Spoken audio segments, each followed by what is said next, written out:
หลวงพ่อท่านเจ้าคุณพระเทพปริยัติเจ้าคณะจังหวัดเชียงใหม่เจ้าอาวาสวัดเจ้าอาวาสวัดเจ็ดยอดพระอารามหลวงเป็นต้นเป็นประธาน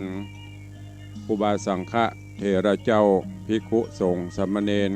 จุตนจุองค์ด้วยความเคารพขอเจริญสุขเจริญปอนญาติโยมสาธุชนติ่นจองห้องวัดจุหนุ่มเท่าใจยิงก็ขอน้อมต้อนรับทุกท่านเข้าสู่รายการพิเศษในวันธรรมสวนะฟังเทศน์ฟังธรรมในช่วงวันพระกลางวสาวันนี้เป็นวันพระวันศีลวันที่5เป็นวันพระวันศีลเดือน11เหนือขึ้น15ค่ำหรือว่าเดือน11เพ็ง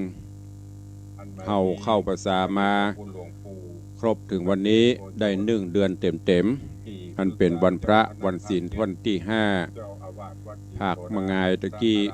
ครูบาอาจารย์พระเจ้าพระสงฆ์ก็มีการทำสังฆกรรมลงอุโบสถฟังพระปฏิโมกข์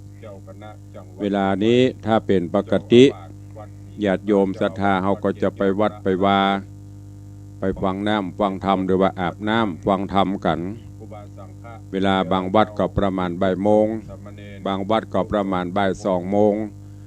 พระเจ้าพระสงฆ์จะขึ้นวิหารเพื่อนำปาสาธุชนไหว้พระนพธรรมฟังเทศน์ฟังธรรมกันแต่ในสถานการณ์โรคระบาดโควิด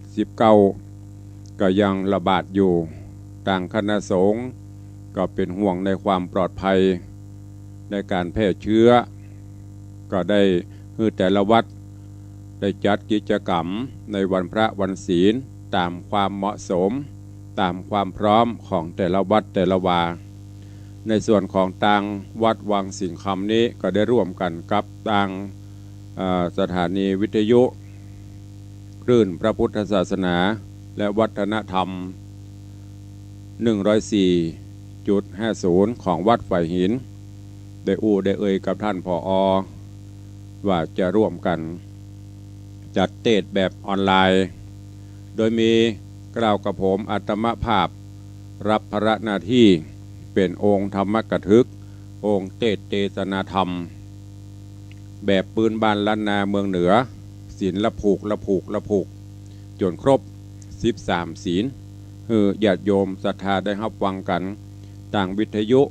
ต่างเฟซบุ๊กสถานีมรดกธรรมของวัดวังสิงห์คำต่างเฟซบุ๊กของ104ธรรมะคลายเครียดต่างเฟซบุ๊กของวัดฝ่ายหินและเฟซบุ๊กของญาติธรรมทุกท่านที่ได้เข้ามาชมต่างเฟซบุ๊กแล้วเมตตา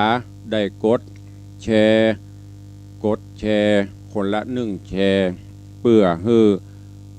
ธรรมะเข้าสู่เพื่อนในกลุ่มของเราได้ฟังธรรมกันในโอกาสวันพระวันศีลด้วยกันก็หวังว่าคงจะได้รับเมตตาจากทุกท่านที่ได้เข้ามาชมในเฟซบุ๊กเฟซไลฟ์ก็วันนี้ก็ขอเจริญปอนต้อนรับคุณโยมวาลีอินทกูลคุณโยมวาลีอินทกูลกำลังเข้ามาชมรับฟังโยมพี่จัญญาฟังซัก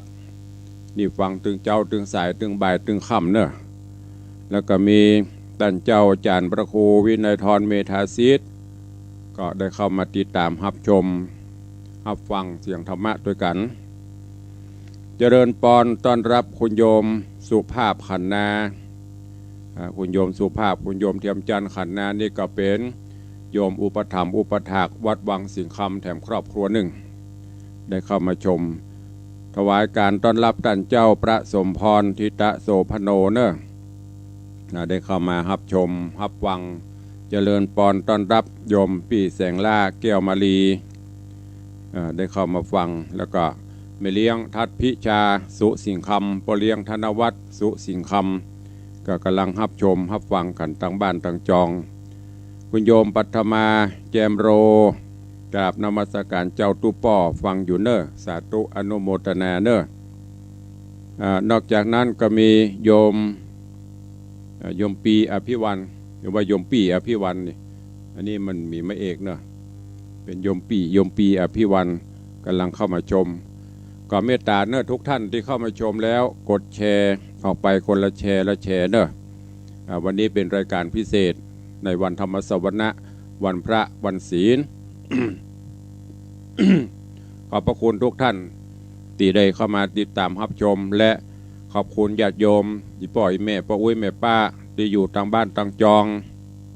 คอยรับฟังน้ำธรรมคำสอนขององค์สมเด็จพระสัมมาสัมพุทธเจ้า